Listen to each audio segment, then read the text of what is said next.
Is King Charles a Muslim? But why are we even talking about this? Well, it relates to a controversy surrounding some of the prince's recent actions. To start with, he was seen packing dates for Ramadan. You are packing dates faster than I can see them. And by itself, that means absolutely nothing, right? Because King Charles is a public figure and he's just doing public figure stuff, I guess. But next we have the celebration of Iftar at Windsor Castle. And for those who don't know, Iftar is the breaking of the fast at the end of a day of Ramadan. So Muslims during Ramadan, they don't eat during the day and then they feast in the mornings and they feast in the evenings. And that was celebrated at Windsor Castle for the first time ever. Windsor Castle being the home of King Charles, of course.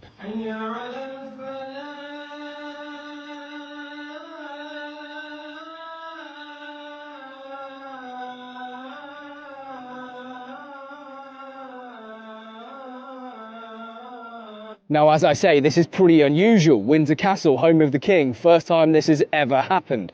But by itself, again, this isn't really that strong evidence, if we're honest. The king, after all, he's a Christian, right? And so what words do you think the king had for Christians on Shrove Tuesday and Ash Wednesday, or Lent in general? Nothing. And the royal family also took to their Twitter feed, and they have millions of followers to mark the occasion, sending their best wishes to Muslims in the UK, Commonwealth and all around the world. Which is all very nice and quite right, of course, because there are many Muslims who are in the Commonwealth which the royal family heads. However, what's been said for the Christians? Zippo. Because there's been a deafening silence from, well, the royal family, politicians, and many others as Christians mark the beginning of Lent, despite the fact the king is, of course, head of the Church of England. Yes, it's all rather disappointing. Shall we get the reaction of the former chaplain to Queen Elizabeth II, Dr. Gavin Ashenden? It's very odd indeed the king, who's head of the Church of England, should simply be silent. It's an act of discourtesy at one level, but at another level it's hard to understand it as being just discourtesy. As you heard the former bishop there say, it's quite hard to understand this as just a discourtesy. And I agree. So what other explanation is there, possibly, for the head of the Church of England forgetting Shrove Tuesday, Ash Wednesday and Lent more broadly? And you see, back in 1993, the Grand Mufti of Cyprus claimed to know for a fact that Prince Charles has converted to Islam. He said that it happened in Turkey, and he said that if you really want to know the truth, look at how often the king travels to Turkey, and you will see that your future king is a Muslim. Buckingham Palace, of course, were very quick to deny this, as you might expect.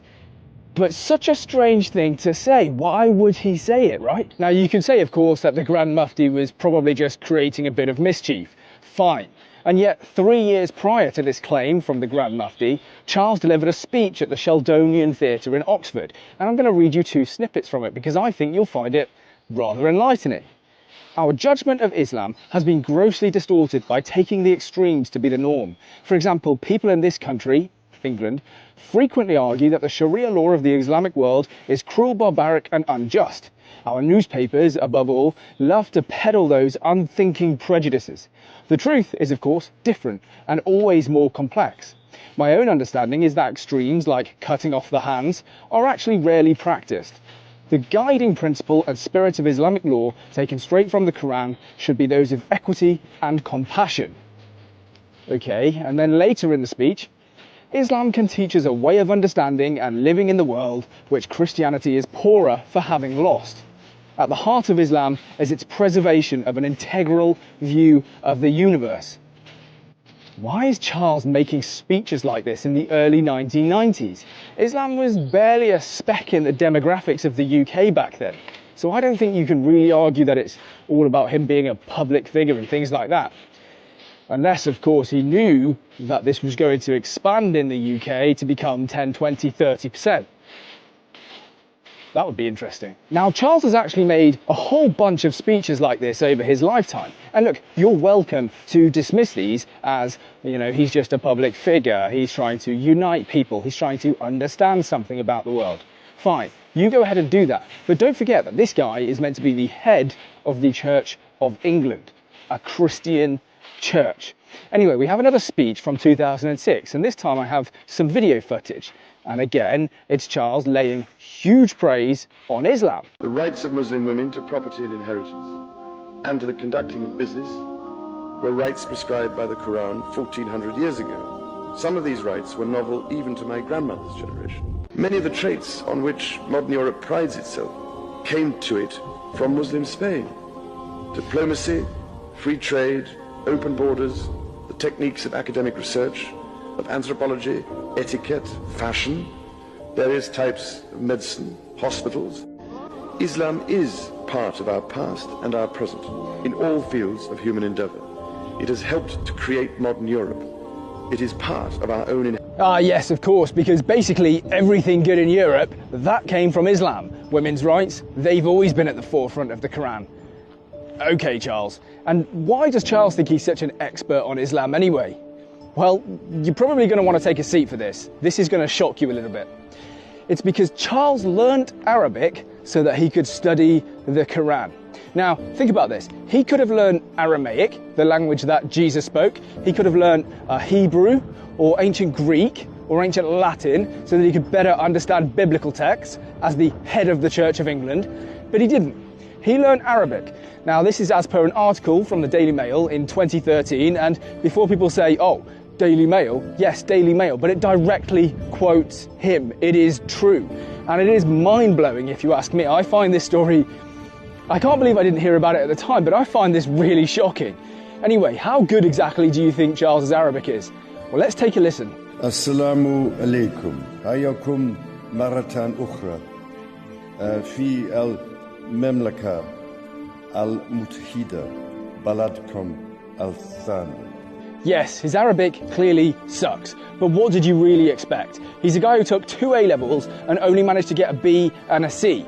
And I don't want to sound like an academic snob here. I understand that my academic achievements are not the norm. They are in fact very good.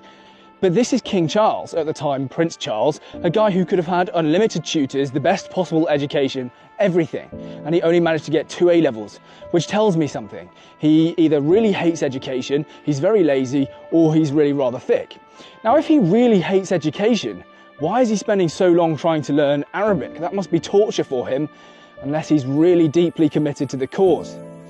Anyway, that meeting, by the way, that was a meeting with a whole bunch of Qataris, and the Qataris are the same people who walked into his office and dumped €3 million in cash on his desk. I'm deadly serious, you can go and look that up for yourself. What do you make of all of this then? Do you find the arguments convincing that Charles could in fact be a Muslim? As for me, I don't really know for sure, but what I do know is this: he is not a Christian. What we are witnessing, Squad, is not just another royal headline. It's a moment that cuts right to the core of identity, faith, and the very institution that claims to embody both. The conversation, ignited by Lauren the Insider, has thrown a spotlight onto King Charles III in a way that feels unprecedented, deeply uncomfortable, and impossible to ignore. The allegation that sources high up believe the king may privately align with Islam lands like a thunderclap, not because of religion itself, but because of what the monarchy represents: the defender of the faith, the symbolic head of the Church of England. And now, according to this narrative, there appears to be a widening gap between that historic role and present-day actions. Look at the optics being laid out. Easter, arguably the most sacred moment in the Christian calendar, passes without a strong, visible royal message, while Ramadan is marked with warmth, acknowledgement, and ceremonial attention. Whether intentional or not, that contrast fuels a perception that priorities have shifted. Not quietly, not subtly, but in a way that many feel is symbolic. And symbolism, especially in monarchy, is everything. A king does not just act, he signals. Every gesture, every absence, every presence carries meaning far beyond the moment. Then comes the layering of claims: his long-standing role as patron of the Oxford Centre for Islamic Studies, reports of halal food being served in royal residences like Kensington Palace, and the deeply controversial acceptance of cash donations reportedly linked to figures from Qatar and Saudi Arabia. Add to that the claim of hosting a call to prayer at Windsor Castle, and the narrative begins to take on a life of its own, one that paints a picture, fair or not, of a monarch leaning away from tradition and towards something else entirely. Now, here's where it gets intense, squaddies. Lauren's call for abdication isn't just criticism, it's a direct challenge to legitimacy. To say a sitting monarch is actively destroying the church is not a casual accusation, it's a declaration of institutional crisis. And when she says he has absolutely deserted everyone, that language is designed to resonate emotionally with a public already grappling with change, uncertainty, and a monarchy that no longer feels as steady or predictable as it once did. But let's ground this for a second. There's a difference between perception and proof, between optics and intent. King Charles III has, for decades, positioned himself as a defender of interfaith dialogue, not just Christianity, but all religions. He has openly spoken about wanting to be a defender of faith, not just the faith, which already signalled a broader, more inclusive approach long before he became king. To some, that's progressive leadership in a diverse modern Britain. To others, it feels like dilution, like stepping away from a sacred duty that is meant to be unwavering, and that's the real tension here. Not Islam versus Christianity, not one faith over another, but tradition versus transformation, continuity versus change. What does it mean for a monarch to evolve in a world that demands inclusivity while still holding on to centuries-old roles that are rooted in a specific religious identity? When the narrative starts to spiral into statements about disdain and disgust for Britons or Christians, that's where emotion overtakes evidence. It's powerful language, yes, but it also risks turning a complex issue into something more divisive than it needs to be. Because at its core, this isn't just about one king. It's about what people expect the monarchy to stand for, and whether those expectations are still aligned with reality. And then there's Prince William, brought into the conversation as the future of the throne. The idea that he might share similar views raises even bigger questions. Is this a one-off shift, or the beginning of a long-term redefinition of the monarchy itself?